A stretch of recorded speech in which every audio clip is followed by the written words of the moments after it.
வணக்கம். இந்த வீடியோவில் நம்ம பார்க்க போகிறது சிங்கிள் பிளேட் கிளச் பற்றி பார்க்க போகிறோம். இந்த சிங்கிள் பிளேட் கிளச் நம்ம காரில் மேனுவல் டிரான்ஸ்மிஷனுக்கு ரொம்பவே யூஸ்ஃபுல்லாக இருக்கும். இந்த சிங்கிள் பிளேட் கிளச் நம்ம கார், பஸ், லாரி இந்த மாதிரி இடத்துல நிறைய யூஸ் பண்ணுவோம். ஆனால் டூ வீலரில் பார்த்தீங்கன்னா மல்டிப்ளேட் கிளச் தான் யூஸ் பண்ணுவோம். அந்த மல்டிப்ளேட் கிளச் பற்றி நம்ம இன்னொரு வீடியோவில் பார்க்கலாம்.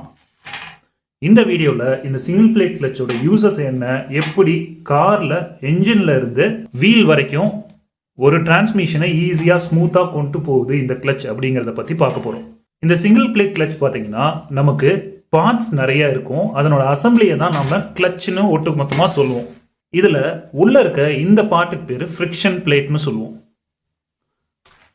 இந்த போர்ஷனுக்கு பேர் ப்ரெஷர் பிளேட்னு சொல்லுவோம். இந்த ப்ரெஷர் பிளேட்டில் பார்த்தீங்கன்னா கவர் இருக்கும், டயப்ரம் ஸ்ப்ரிங் இருக்கும். இந்த பிளேட்டுக்கு பேர் தான் ப்ரெஷர் பிளேட்னு சொல்லுவோம். இந்த ஃப்ரிக்ஷன் பிளேட், ப்ரெஷர் பிளேட் இது ரெண்டும் சேர்ந்தது தான் நம்ம கிளச் அசம்பிளின்னு சொல்லுவோம். இதுதான் நமக்கு என்ஜினில் கிடைக்கிற மெக்கானிக்கல் எனர்ஜியை ஈஸியாக டிரான்ஸ்மிட் பண்ணி வீலுக்கு கொண்டு போக உதவுது. இது இல்லைன்னா நம்மளால் ஈஸியாக மெக்கானிக்கல் எனர்ஜியை கொண்டு போய் வீலில் சேர்த்த முடியாது. நமக்கு தெரியும் என்ஜின் வந்து ஃபியூயலில், அதாவது கெமிக்கல் எனர்ஜியை மெக்கானிக்கல் எனர்ஜியாக கன்வெர்ட் பண்ணி கொடுக்குது. மெக்கானிக்கல் எனர்ஜிங்கிறது ஒரு ரொட்டேஷனல் எனர்ஜியை தான் நம்ம மெக்கானிக்கல் எனர்ஜி அப்படின்னு சொல்லுவோம். அந்த எனர்ஜியை கொண்டு போய் வீலில் நேரடியாக கொடுத்தா என்ஜின் உடனே ஆஃப் ஆகிடும். அதை ப்ரிவென்ட் பண்ணுறதுக்கு தான் நம்ம இந்த கிளச் செட்டப்பை யூஸ் பண்ணுறோம். நமக்கு இப்போ புரிஞ்சிருக்கும், இது ப்ரெஷர் பிளேட், இது ஃப்ரிக்ஷன் பிளேட். இது ரெண்டும் சேர்ந்த அசம்பிளி தான் நமக்கு கிளச்னு சொல்லுவோம். இந்த ஃப்ரிக்ஷன் பிளேட் தான் என்ஜினோட ஃப்ளை வீலோட அட்டாச் ஆயிருக்கும். இது கண்டினியூஸா என்கேஜ்மெண்ட்ல இருந்தாதான் நமக்கு கியர் பாக்ஸ்க்கு ரொட்டேஷனல் எனர்ஜியை டிரான்ஸ்ஃபர் பண்ண முடியும். இப்போ இந்த ஃப்ரிக்ஷன் பிளேட்லையும் பாருங்க நிறைய பார்ட்ஸ் இருக்கும். இந்த ஸ்ப்ரிங்குக்கு பேரு டேம்பிங் ஸ்ப்ரிங் அப்படின்னு சொல்லுவோம்.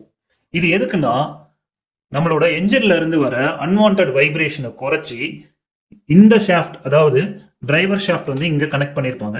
அந்த டிரைவர் ஷாஃப்ட், அதாவது டிரான்ஸ்மிஷன் யூனிட் கியர் பாக்ஸ் இருக்கு இல்லையா, அந்த கியர் பாக்ஸுக்கு போற இன்புட் ஷாஃப்ட்டுக்கு நம்ம ரொட்டேஷனல் எனர்ஜி இது வழியா கொடுப்போம்.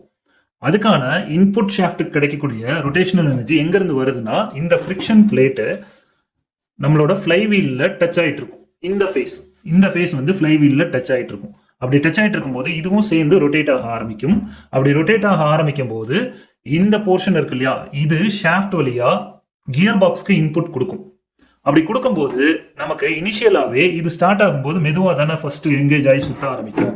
அப்படி எங்கேஜ் ஆகி சுத்த ஆரம்பிக்கும் போது நமக்கு ஒரு வைப்ரேஷன் வரும். அந்த வைப்ரேஷன்லாம் அவாய்ட் பண்ணுறதுக்கு தான் இந்த டேம்பிங் ஸ்ப்ரிங். அதே மாதிரி இந்த பிளேட் பார்த்தீங்கன்னா ஃப்ரிக்ஷன் பிளேட், இது வந்து ஃப்ரண்ட் சைடு, இது வந்து பேக் சைடு. இது ரெண்டுக்கும் நடுவில் நமக்கு ஒரு ஸ்ப்ரிங் இருக்கு. இதுக்கு பேரு குஷன் ஸ்ப்ரிங் அப்படின்னு சொல்லுவோம். இதுவும் வைப்ரேஷனை கண்ட்ரோல் பண்றதுக்கு நமக்கு யூஸ்ஃபுல்லா இருக்கு. இப்போ நமக்கு தெரிஞ்சிருச்சு இந்த ஃப்ரிக்ஷன் பிளேட்டோட இந்த ஃபேஸ் வந்து என்ஜினோட எங்கேஜ் ஆயிருக்கும். அப்படி எங்கேஜ் ஆயிருக்கும் போது நமக்கு ஒரு ரொட்டேஷனல் எனர்ஜிங்கிறது இது வழியா கியர் பாக்ஸ்க்கு போயிடும். இப்போ எனக்கு கிளச்சை அமுக்கி கியரை சேஞ்ச் பண்ணணும் அப்படின்னா இங்க இருந்து கிடைக்கிற எனர்ஜி வந்து கியர் பாக்ஸுக்கு போகக்கூடாது. அதுக்கு இதை வந்து நான் இங்க இருக்கிற ஃப்ளை வீல்ல அட்டாச் ஆகி சுத்திட்டு இருக்கோம் இல்லையா, அதுக்கு நான் இப்படி டிஸ்என்கேஜ் பண்ணணும். அதை டிஸ்என்கேஜ் பண்ணணும்னா நமக்கு தேவையான ஒண்ணு இந்த ப்ரெஷர் பிளேட்.